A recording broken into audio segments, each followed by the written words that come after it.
एक मालिक है और वो मालिक अपने नौकर से कहता है कि तू हर रोज मुझे 1 लीटर दूध गर्म करके पिलाएगा, ये तेरी ड्यूटी है। तो नौकर रोज 1 लीटर दूध पिलाता था। कुछ दिन बाद नौकर जो है उस दूध में से 1/4 लीटर दूध खुद पी जाता था और बाकी दूध में पानी मिला के मालिक को पिलाता था। फिर कोई मालिक से शिकायत करता है कि साहब ये जो नौकर आपने रखा है ये दूध में गड़बड़ करता है। तो मालिक ने कहा अच्छा ऐसा है क्या, और उसने नौकर की निगरानी के लिए एक और नौकर रखा। अब 2 नौकर हो गए, तो दोनों नौकरों ने 1/4 लीटर दूध खुद पीना शुरू किया और बाकी दूध में वो पानी मिला के मालिक को पिलाते थे। कुछ दिन बाद फिर मालिक को कुछ लोगों ने कहा कि आपके ये 2 नौकर जो हैं वो दूध में पानी मिला के पिला रहे हैं आपको। तो उसने कहा अच्छा ऐसा है। तो उसने एक और नौकर रखा, बोला इन दोनों पे निगरानी रखो। अब 3 नौकर हो गए, तो तीनों 1/4 लीटर दूध पीते थे, मालिक को 1/4 लीटर दूध में पानी मिला के पिलाते थे। मालिक की तबीयत भी थोड़ी कमजोर होने लगी, थोड़ा वीक हो गया वो। फिर किसी ने कहा कि आपका स्वास्थ्य बड़ा गड़बड़ हो गया है, आप तो बहुत कमजोर होते जा रहे हैं, ये नौकर आपके बड़ा गड़बड़ कर रहे हैं। तो उसने बोला अच्छा ऐसा हो रहा है क्या। तो उसने एक और नौकर रखा, बोला इन तीनों पे निगरानी रखो कि ऐसा ना हो। अब जब 4 नौकर रख लिए तो दूध तो 1 ही लीटर था। थोड़े दिन ठीक मिला, फिर चारों नौकर मिल गए और दूध पीने लग गए। अब मालिक को क्या पिलाए। तो वो क्या करते थे कि जब मालिक सो जाता था तो जो दूध पे थोड़ी मलाई जमती है ना ऊपर, वो मलाई लेके मालिक की मूंछ पे लगा देते थे।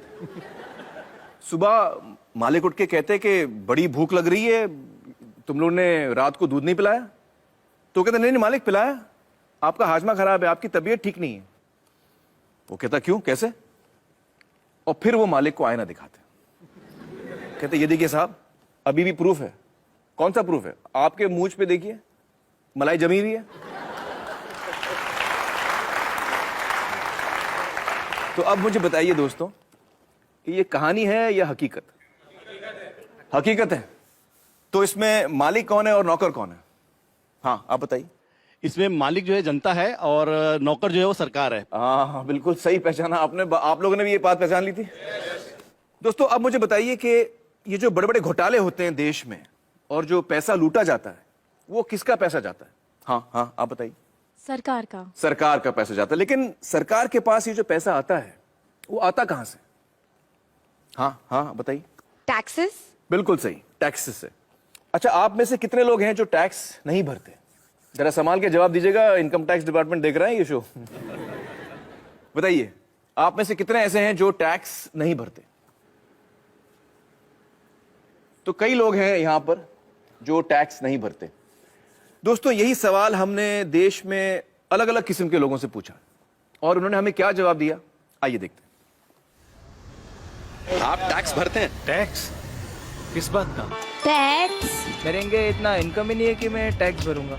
यहाँ कमाने खाने को तो पूरा नहीं पेट भरता, कहाँ से टैक्स भरूंगा साहब। टैक्स इतनी कमाई नहीं होती, टैक्स कहाँ से दूंगा। बैंड वाले हमको क्या पता है कि टैक्स क्या होता है। किसका टैक्स है ये। आप टैक्स भरते हैं। किस चीज का टैक्स मतलब। हम टैक्स नहीं भरते। सर ड्राइवर आदमी हो, 10,000 का नौकरी कर रहे हो, उसमें टैक्स क्या भरे। क्या आप लोग टैक्स भरते हैं। नहीं नहीं काय का भरते टैक्स नहीं भर। हम छोटे आदमी लोग नहीं भर पाएंगे, नहीं भरते। अरे पैसा ही नहीं तो टैक्स काहे को भरूंगा। नहीं टैक्स वैक्स तो मेरे को मालूम नहीं उसके बारे में। टैक्स में नहीं भरता। नहीं टैक्स फिलहाल नहीं भरता हूँ। हम नहीं भरते। नहीं नहीं नहीं नहीं नहीं नहीं।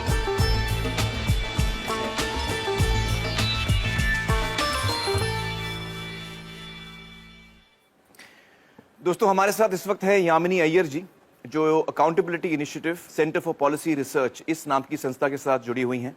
यामिनी जी बहुत बहुत शुक्रिया हमारे साथ जुड़ने का। मुझे बताइए कि इन सारे लोगों का कहना है कि ये टैक्स नहीं भरते, ये बात कितनी सही है कितनी गलत है। बिल्कुल गलत। इस वीडियो में सारे लोगों ने टैक्स भरा है। कैसे।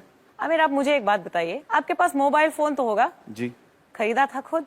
नहीं मैंने मैनेजर ने लिया था मेरे लिए। हाँ। यहाँ पे किसी ने तो अपना मोबाइल फोन खरीदा होगा।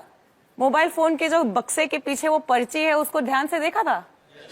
उस पे क्या लिखा हुआ है, इंक्लूसिव ऑफ टैक्सेस। तो जब मोबाइल फोन खरीदा तो आपने भी टैक्स दिया, सभी ने टैक्स दिया और जब मोबाइल फोन का बिल भी भरते हैं तो उस पे भी टैक्स देते हैं। लेकिन हर आदमी तो मोबाइल फोन नहीं खरीद पाता। मोबाइल फोन को छोड़िए, अगर आप सोचें आपके रोज की जिंदगी में सुबह से लेकर शाम तक जिन सभी चीजों का आप प्रयोग करते हैं वो कहीं से आपने खरीदा तो टैक्स दिया, टूथपेस्ट खरीदा टैक्स भरा, ब्रश खरीदा टैक्स भरा, कोम खरीदा टैक्स भरा, खाने पीने की चीजों पर भी टैक्स पड़ता है। जो कुछ भी पैकेज से आपने खरीदा, चिप्स खरीदा, पैकेज नमक खरीदा या चीनी खरीदा, उस पे टैक्स, दाल खरीदी उस पे टैक्स, चाय की पत्ती उस पे टैक्स। तो हर चीज पे टैक्स लगता ही है।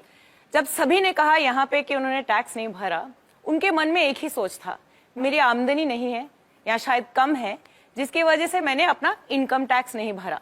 बट असल में दो टाइप के टैक्स होते हैं, एक डायरेक्ट टैक्स जिसका एक उदाहरण है हमारा इनकम टैक्स, और दूसरा इनडायरेक्ट टैक्स।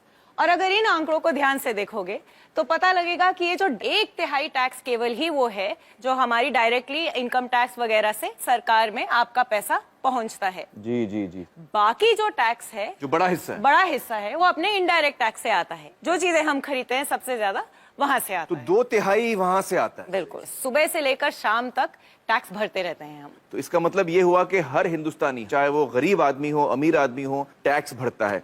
बहुत बहुत शुक्रिया यामिनी जी हमसे बातचीत करने का। Thank you so much. Thank you. तो दोस्तों अब मैं दोबारा आपसे पूछना चाहता हूं कि जब देश में कोई घोटाला होता है और कोई भ्रष्ट नेता या भ्रष्ट अधिकारी सरकार का पैसा लूटता है तो वो असल में किसका पैसा होता है? हम सब का पैसा जाता है, हम सब का जाता है। बिल्कुल सही। मुझे अक्सर ताज्जुब होता है दोस्तों कि जब भी कोई घोटाले की खबर आती है तो मैं देखता हूं कि लोग बड़ा मजा लेकर उसकी बातें करते हैं, हंसते भी हैं कि यार वो 10,000 करोड़ उड़ा के ले गया, कोई 20,000 करोड़ उड़ा के ले गया।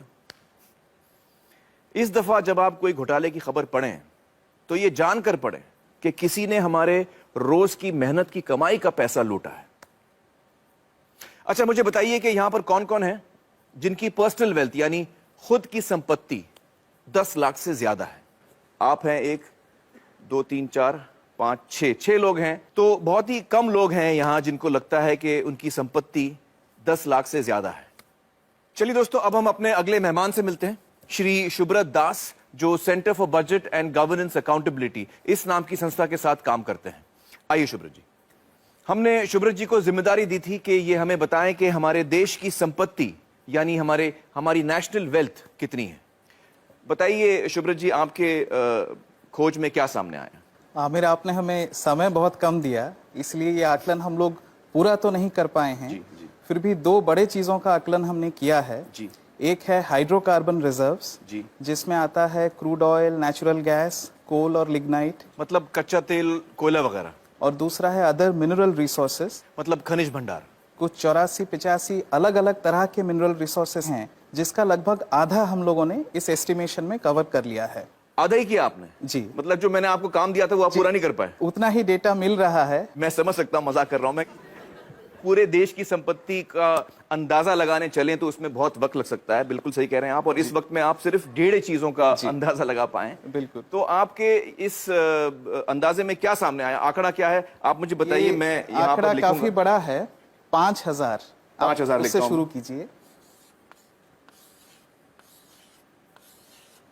अब मैं जब तक आपको ना रोकूं आप उसमें और 0 ऐड करते जाइए। जब तक ना रोकें आप? जी। अच्छा,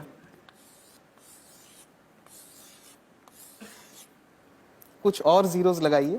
तो ये तो बोर्ड खत्म हो गया शुभ्रत जी।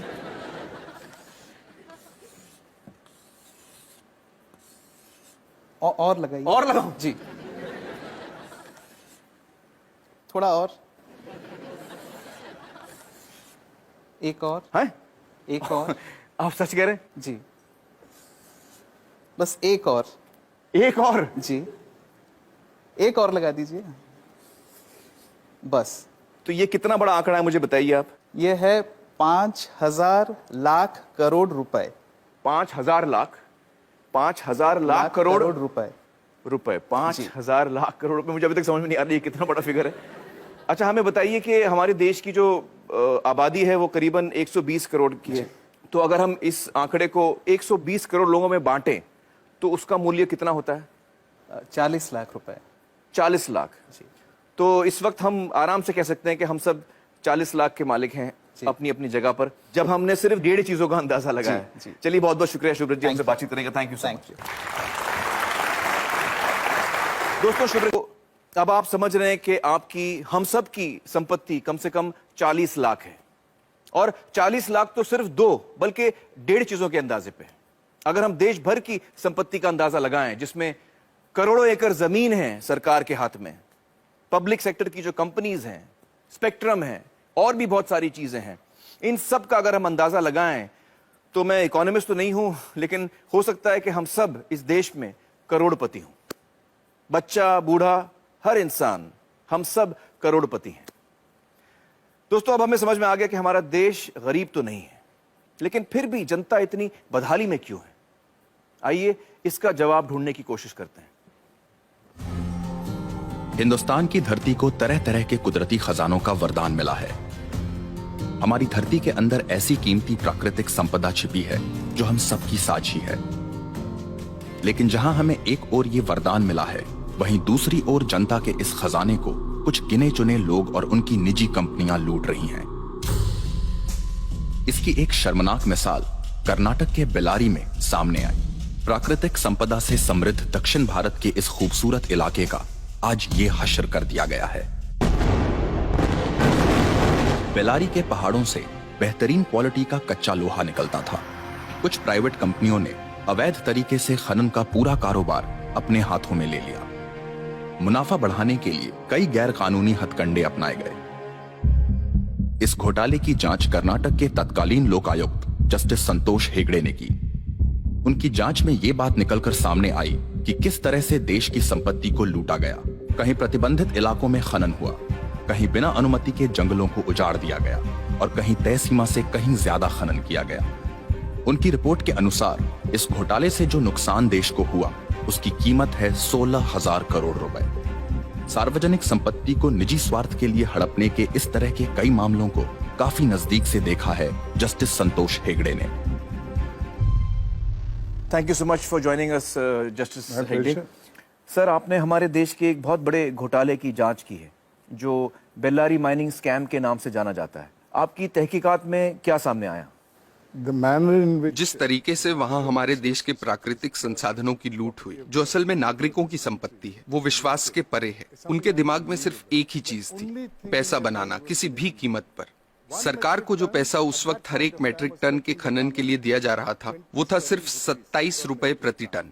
और उसी एक टन के लिए एक्सपोर्टर्स माल कहाँ भेज रहे हैं, कितनी दूर भेज रहे हैं, उसके हिसाब से 6 से 7 हजार रुपए कमा रहे थे। ओ बाप रे। जब वो लोग इस काम में उतरे, तब कुछ नहीं था उनके पास, पर देखते ही देखते 2-2, 3-3 हेलीकॉप्टर, हवाई जहाज, उनके उड़ने के लिए रनवे, सब कुछ बना लिया उन्होंने। सोने के सिंहासन बना लिए उन्होंने अपने लिए। मैंने जो अपनी रिपोर्ट दी थी, उसमें क्या सामने आया कि कर्नाटक के 3 मुख्यमंत्री दोषी पाए गए। उसमें वो मुख्यमंत्री भी शामिल थे जो उस वक्त सत्ता में थे। 9 और मंत्री भी दोषी पाए गए थे। उसके अलावा 797 अधिकारी, जिसमें 14 IAS अफसर थे, कर्नाटक एडमिनिस्ट्रेटिव सर्विस के अफसर थे, और कई और विभागों के अफसर, सब शामिल थे। मतलब लगभग पूरा प्रशासन इसमें शामिल था। मुझे लगता है कि हम सब के लिए एक बात समझना बहुत जरूरी है, खासतौर से जो नौजवान यहाँ बैठे हैं, कि जिस तरफ हम जा रहे हैं, अगर हम इस बर्बादी को यहीं नहीं रोकेंगे, इस पर अंकुश नहीं लगाएंगे, तो हम बहुत मुश्किल में फंस जाएंगे। देखिए, 1950 के दशक में एक घोटाला हुआ था, जीप स्कैम। उसमें देश को 52 लाख रुपयों का नुकसान हुआ। उस वक्त के हिसाब से एक बड़ी रकम थी, पर फिर भी आप देखिए कि 52 लाख में कितने जीरो होते हैं। और भी कई घोटाले थे। LIC में मुंद्रा घोटाला, भारत बैंक का डालमिया घोटाला, नगर वाला स्कैम सेंट्रल बैंक में। हर साल घोटाले होते थे। सोचने वाली बात यह भी है कि सब घोटाले तो बाहर भी नहीं आते हैं। 100 में से कोई 1 या 2 ही जनता के सामने आ पाते हैं। अब 2010 पे आते हैं। कॉमनवेल्थ गेम्स, 70,000 करोड़ का घोटाला। 2G scam, 1,76,000 crore. 2012 पे आइए, कोलगेट घोटाला, 1,86,000 करोड़। अगर 1,86,000 करोड़ रुपए का एक घोटाला होता है, तो देश की अर्थव्यवस्था पर क्या असर होगा, आप अंदाजा लगा सकते हैं। 1987 में देश के प्रधानमंत्री ने क्या कहा था, वो याद कीजिए। स्वर्गीय राजीव गांधी ने कहा था कि सरकार 1 रुपया गरीबों के लिए खर्चती है तो उसमें से सिर्फ 15 पैसे ही उन तक पहुंचते हैं। कुछ वक्त पहले कर्नाटक में हमने पढ़ा कि गरीबों को 1 रुपए किलो चावल देने की घोषणा हुई है, जिसके लिए सरकार एक मोटी रकम खर्च कर रही है। कुछ हफ्ते ही बीते थे कि अखबारों में ये रिपोर्ट्स आनी शुरू हो गईं कि जो पैसा गरीबों को 1 रुपए के हिसाब से चावल देने के लिए खर्चा जा रहा है, उससे जो चावल खरीदा जाता है वो या तो एकदम सड़ा हुआ होता है, या जहां अच्छे चावल की खरीद हुई है वहां उसे गोदामों से चुरा चुरा के प्राइवेट लोगों को दे दिया गया है। इस तरीके से पैसे की लूट हो रही है। कैसे बच पाएंगे हम? सर, इस तरह के घोटालों का, भ्रष्टाचार का आम लोगों की जिंदगी पर कैसे असर पड़ता है? आप अपने रोजमर्रा के खर्चों को देखिए।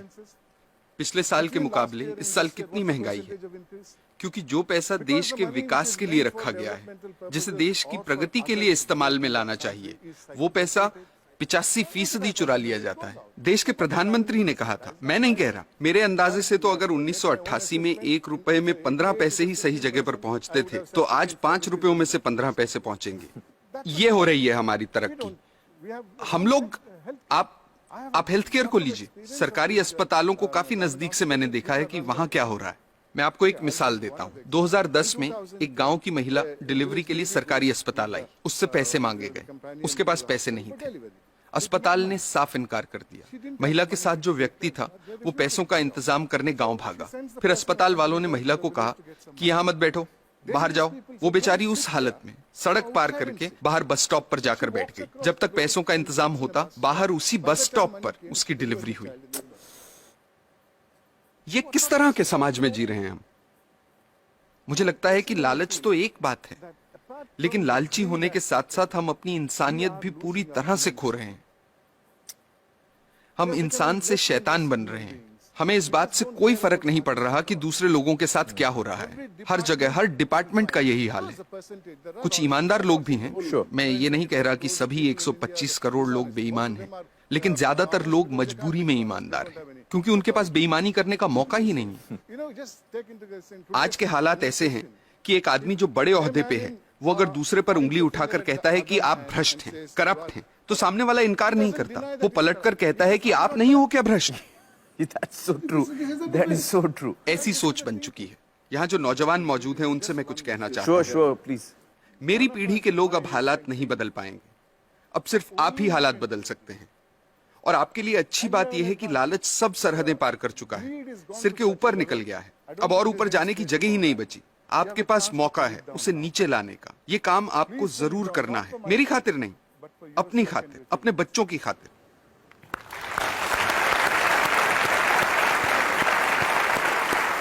सर, हमें सख्त जरूरत है आप जैसे लोगों की जो हमारे लोकतंत्र को बचा के रख सकें। बहुत बहुत शुक्रिया हमारे साथ बातचीत करने का। Thank you so much sir. दोस्तों, सोचने की बात है कि जिनके हाथों में हम अपनी संपत्ति की चाबी दे रहे हैं, वो हमारी संपत्ति को कैसे लूट रहे हैं। आपको याद होगा मेरी मालिक और नौकर वाली कहानी।